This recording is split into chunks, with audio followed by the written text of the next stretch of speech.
Hello! So last week I talked about my biggest tool for accomplishing my goals, and today I wanted to talk about my biggest methods for actually making my goals in the first place. But first, I want to say I hope everyone had Thanksgiving. I know mine was amazing and I ate way too much food, but that's okay because that's what it's for.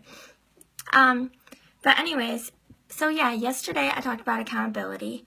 But the only way accountability can really help you is if you have really good goals in the first place.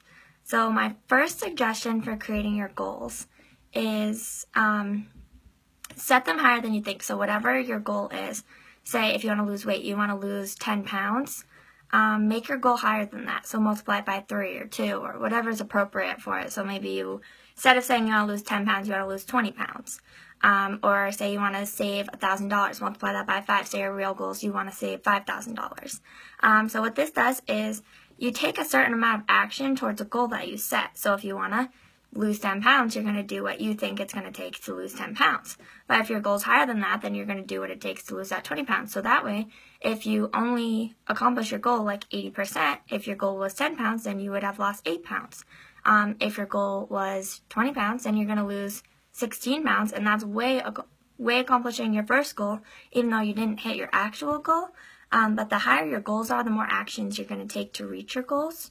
So the first suggestion I have is whatever you think your goal is, make it higher. There's a book called The 10X Rule by Grant Cardone. He says 10X all your goals, and then 10X all the level of action that you think it's going to need to reach those goals. But I don't know if you need to do 10x. It might not be appropriate for every situation. So multiply it by 3, multiply it by 5, whatever you think is going to help you. But if you have a higher goal, then you're going to have, you're going to take that much greater actions to reach your goal.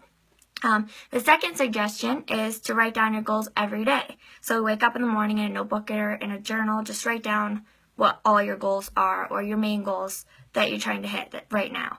And then at the end of the day, you come back and just revisit those goals. Don't write anything about them. Just put yes or no whether you work towards those goals today or not. And if you did, then you write a yes. If you don't, then you write a no. That way, it's just to keep track of it. So later down the road, if you aren't any closer to that goal than you were when you first started it, you can be like, well, I wonder why. And then look back through your journal. And if it's all no's, then you're not doing anything to reach that goal. So you better start putting actions in or you just aren't going to do it.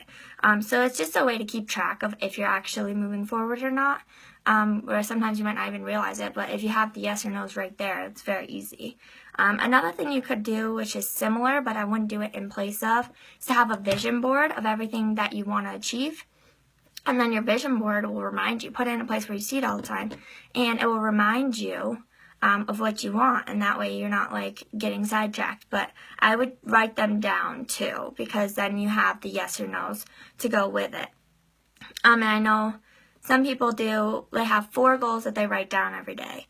The first one is achievable, so something easy that you can do. The second one is a little bit out of reach, so you could probably do it, but it's going to take a little bit of work. Third one is a really far reach, it's going to be really hard, but you can still do it. And then the fourth one is a moonshot. So something that you have no idea how you're going to do it, any steps to take towards to get there, but you want it. So that's your moonshot.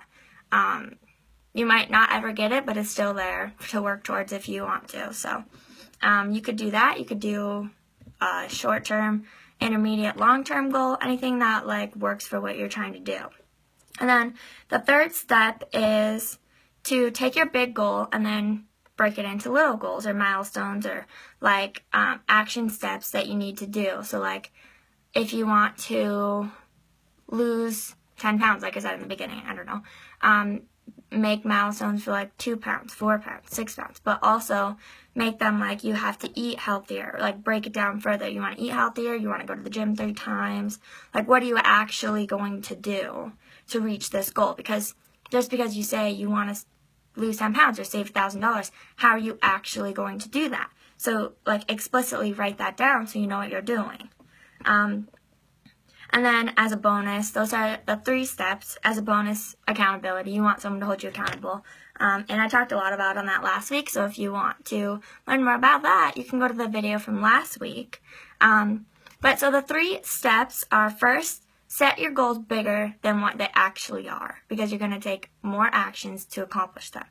2, write your goals down every day and then revisit them at the end of the day and write yes or no whether you work towards them or not, so you have a baseline to go back to. And 3, write down action steps that you're going to take. Break it down so it's super simple. You have accomplishments along the way so that you're not just doing like this huge marathon. And an extra tip is most people overestimate what they can do in one day, but underestimate what they can do in a lifetime. So don't be disappointed if you can't like accomplish an entire goal or do all of this stuff in one day. But if you do a little bit every day, you'll do way more than you ever thought you could in a lifetime. So this video is kind of short, but I hope it was helpful. And I'll see y'all next week, and have fun going shopping. It's Small Business Saturday today, so make sure you hit up some small businesses. And Monday is Cyber Monday, so get those deals and have a good weekend.